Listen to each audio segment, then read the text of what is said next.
dijelaskan sedikit lagi? Ya, ini agak-agak sama dengan PKH Sok. Malah saya bilang ini mimpinya mungkin sama, tapi aksinya udah duluan nih PKH Sok nih.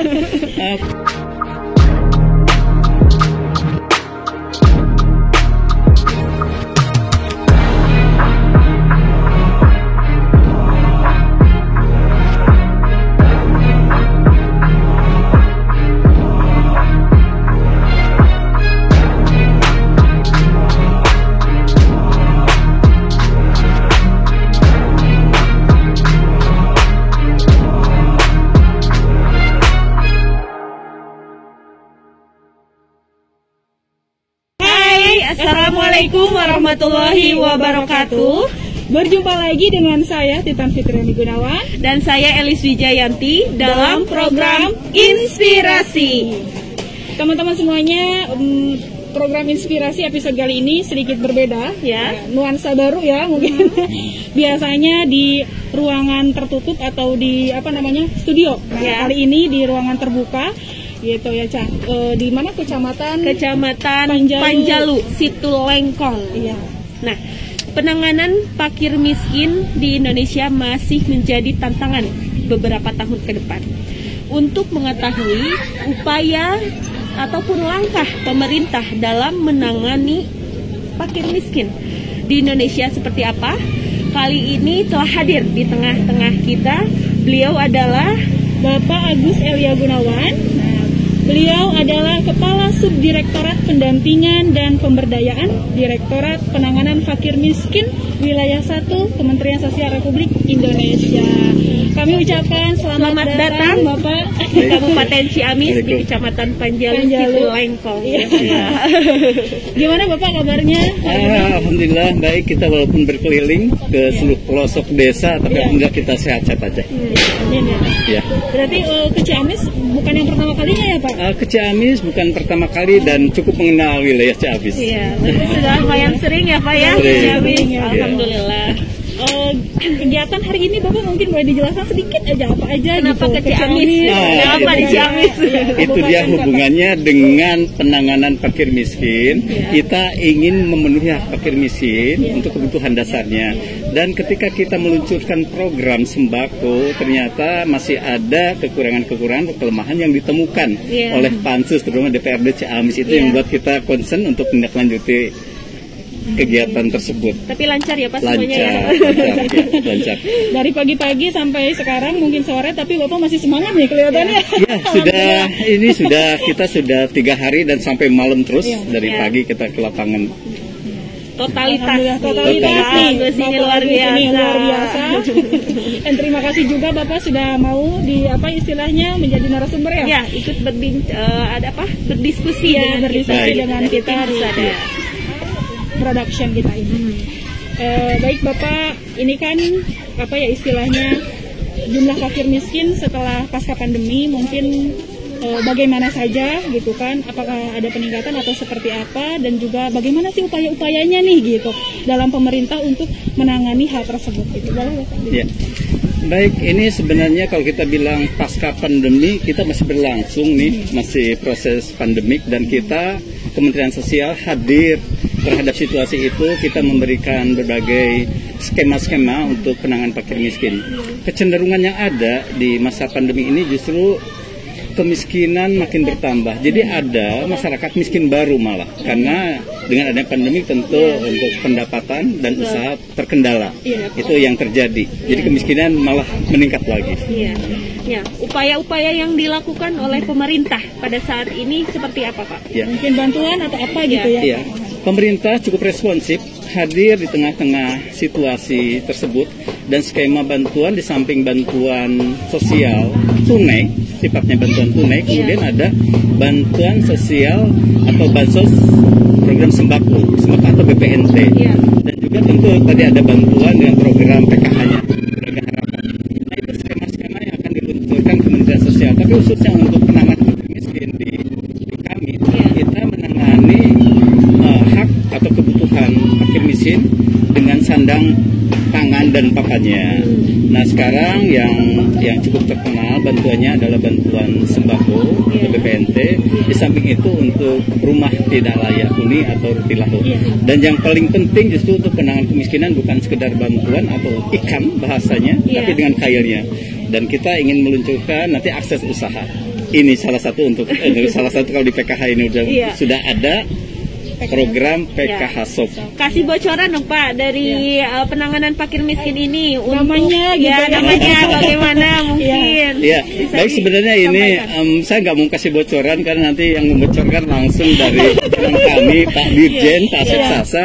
Tetapi demi inilah informasi berbagi informasi Bapak pimpinan kami Pak Dirjen tentu sudah mempunyai gagasan sejak 2019 mengharapkan fakir miskin itu tidak sekedar menerima bantuan yang sifatnya barang atau bahan, tetapi ingin pemberdayaan. Dan itu inginnya fakir miskin itu setelah potensinya digali, dikasih pelatihan, ada produk-produk yang bisa diakses atau disimpan di pasar yang namanya Kubemart.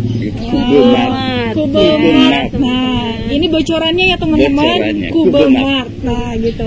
Untuk Kubemart itu sendiri bagaimana Pak? Boleh jelaskan sedikit lagi? Ya, ini agak-agak sama dengan PKH SOP. Malah saya bilang nih mimpinya mungkin sama, tapi aksinya udah duluan nih PKH SOP nih.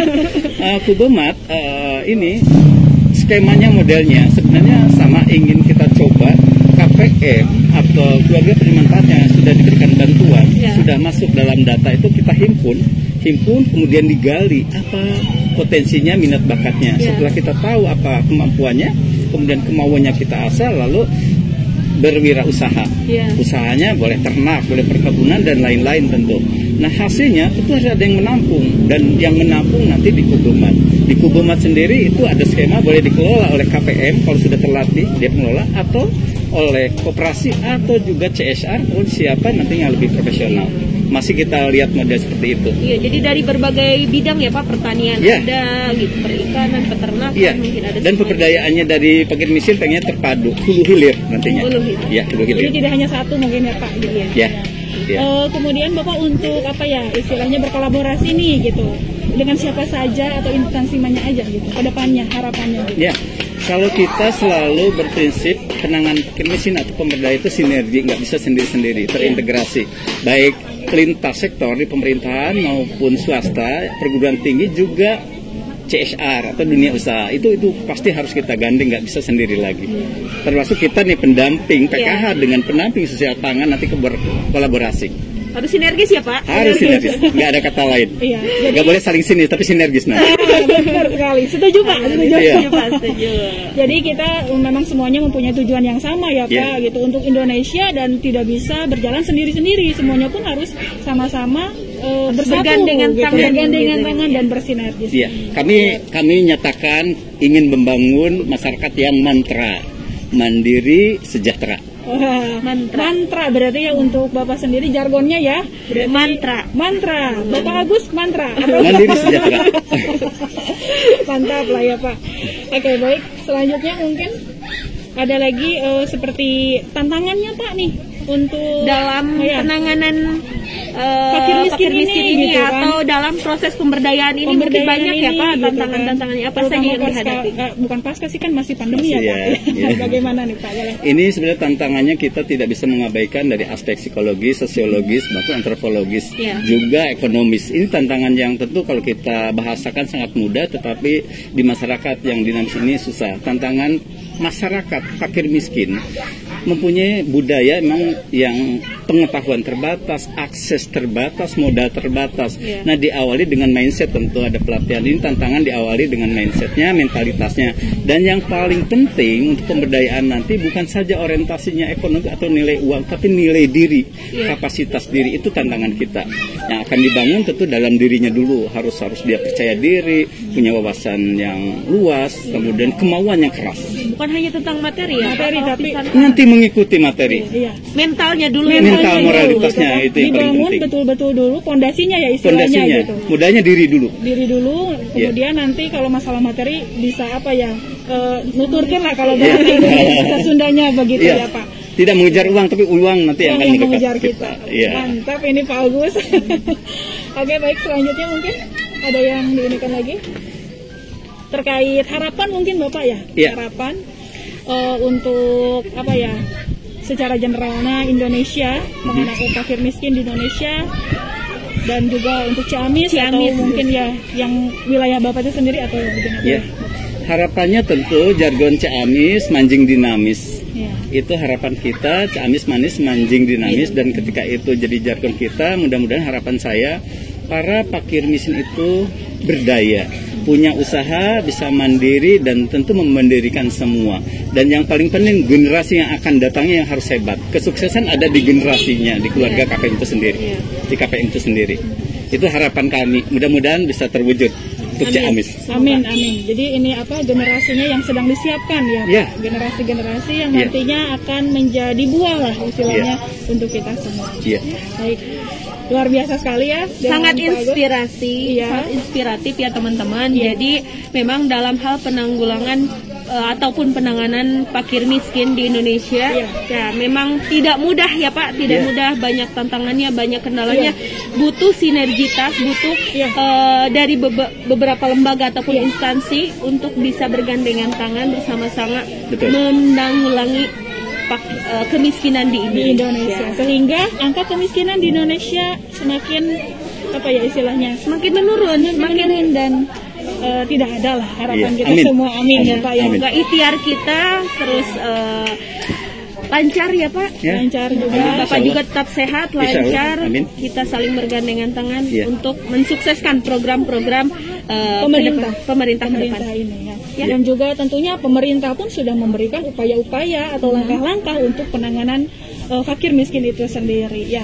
Luar biasa sekali Bapak Agus ya, terima kasih sudah mau hadir ke Kabupaten Ciamis, ke Situ Lengkong, ke PK Hasop dan sudah berkenan untuk berbincang di sore hari ini dengan kita dari tim Pesada Production di tengah-tengah apa kita di depan. Alhamdulillah ya Pak, dengan angin sepoi-sepoi, alhamdulillah sekali, dan kami doakan Bapak mudah-mudahan sehat selalu ya Pak. Amin ya, amin. Insya Allah kita bisa bersilaturahmi lagi ya Pak di lain waktu. Ya Bapak sehat selalu ya Pak. Amin ya rabbal alamin.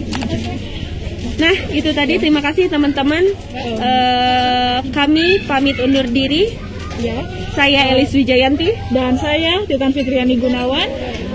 Wassalamualaikum warahmatullahi wabarakatuh. Waalaikumsalam.